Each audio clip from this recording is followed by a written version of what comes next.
I am convinced of this. To invest any of yourself in Second Presbyterian Church is to invest in hope.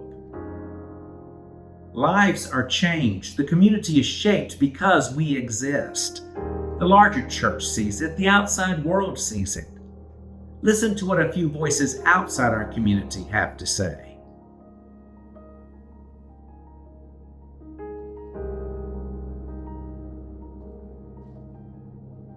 My family moved to Roanoke. I was 2 years old at the time, and my parents joined Second Presbyterian Church. I was enrolled in the preschool and grew up at the church until I graduated high school and moved away for college and seminary. There were so many wonderful, formative things at Second Presbyterian for me and also my whole family. Going to church every week, to worship, to Sunday school, and particularly going through confirmation and being a part of the youth group while I was in high school. After I went through seminary, I came back to Second Presbyterian to participate in the Trent Symposium for newly ordained pastors, which was an incredibly helpful and informative program for building my leadership skills as a pastor. I've drawn on many of the things that I learned in that program. I have benefited so much from the pastors at Second Presbyterian. I remember Bob and Dusty Fiedler. Seeing a woman in the pulpit I know meant a lot to me at a very young age. Bill Klein, Stephen Emick, and George Anderson. I am so grateful for Second Presbyterian Church, for all that it provided me, my family, and so many other young people as we are figuring out life and our belonging and identity and purpose.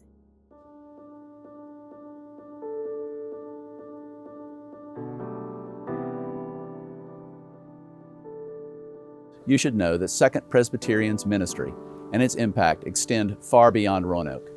I am witness each day to the impact of your congregation's extraordinary support. I see the ways your partnership with Montreat helps to build up the body of Christ. I see it in souls renewed here, in minds engaged here, and in hearts that are fortified to go back out into the world and do God's work. It's a privilege to thank congregations like yours. You help us to welcome God's people. You enable us to share Christ's love. You help us touch lives. You make a difference, and we are grateful.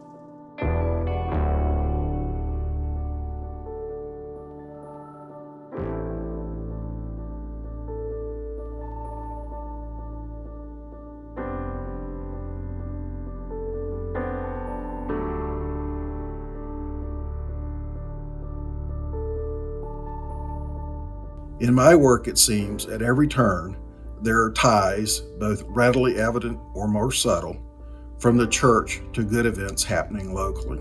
I regularly see and hear about the visible support for and impact on the rescue mission, West End Center, Family Promise, Kids Soar, Presbyterian Community Center, and so many more vital programs in this valley and beyond. That kind of support was especially critical during the difficult days of the pandemic. Second Presbyterian Church continued to lead by example in helping out many individuals and families, both neighbors, friends, and strangers. So my hat is off to Second Presbyterian for always caring about and responding promptly to community needs and opportunities. And I look forward to hearing about what you will do next.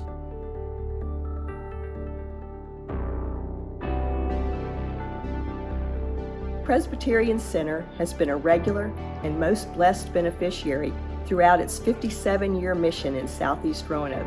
In addition to regular financial support for operating expenses, the Emergency Services Program, and the Pathways for Youth after-school program, Second Presbyterian organizes regular Hunger Buster drives to fill the pantry and often sends teams to provide work days to support the PCC staff. And now, as the PCC has embarked on answering the demand for expanding its services, Second Presbyterian has provided the largest financial contribution of any church for the construction of a new building to provide services to help families in our community.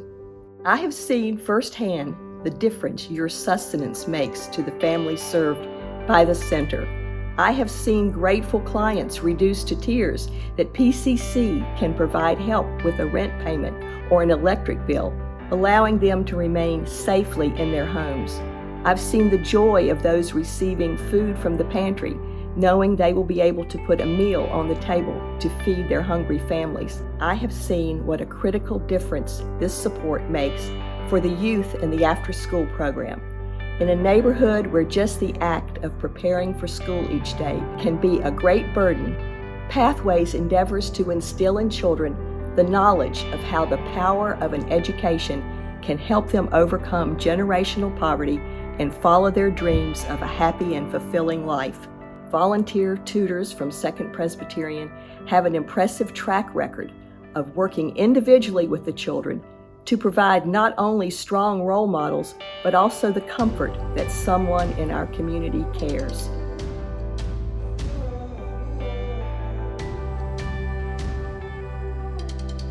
I offer my gratitude for your gracious hosting of the Bible in Black and White study. There are two very special points regarding the study that makes it extraordinary.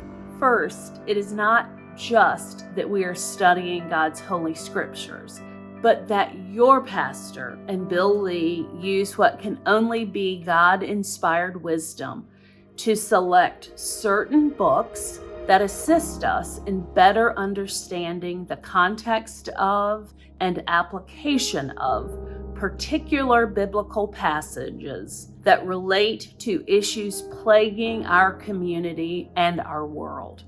What a gift to provide us with the tools to better use the Bible as a mirror rather than a telescope, as a guide for how to better live together and serve together in community as God intended.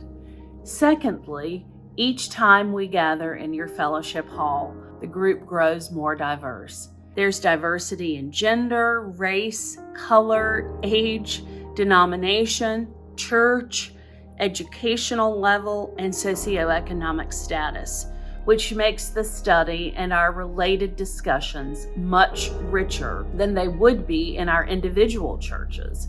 What a marvelous blessing this study is to those of us who attend, and what great work you are doing for the upbuilding of God's kingdom here on earth. Each time I leave a session, I feel like I've had a glimpse of what heaven will be like.